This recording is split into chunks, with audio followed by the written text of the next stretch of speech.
Hey everybody, we're wrapping up the playlist here that I conceptualize as the owner's manual for your mind, or the missing owner's manual for your mind. We've talked about the fear-based operating system. And the fear-based operating system, your very primitive operating system that is designed to help you survive.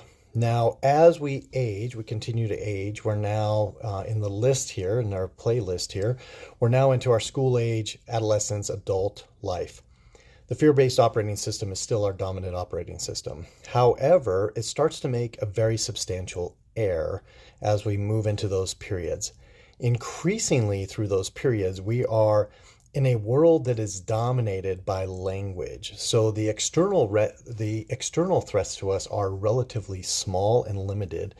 However, we're immersed in language all day, every day. And so remember that inner experiences, feelings, thoughts, and emotions are your nervous system's way of trying to give you information that may be helpful, information that may signal potential harm in the external world, potential threats in the world outside of you, the real world.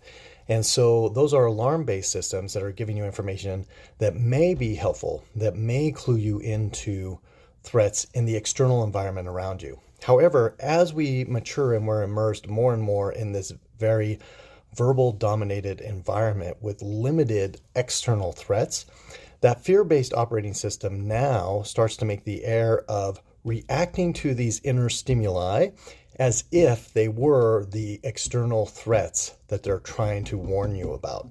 So there is a difference between the alarm and the actual threat. Imagine when I was working as a resident director, we had a fire system.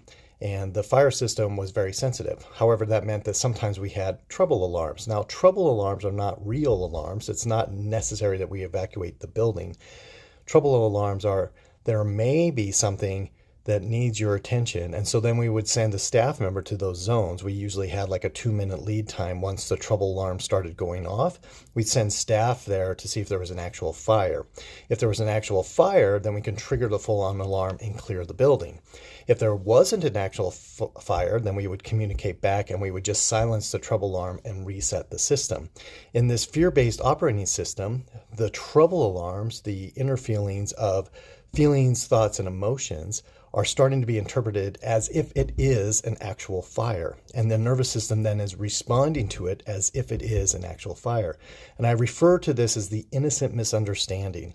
And this is where the fear-based operating system goes awry and it starts to create havoc for us. Much love.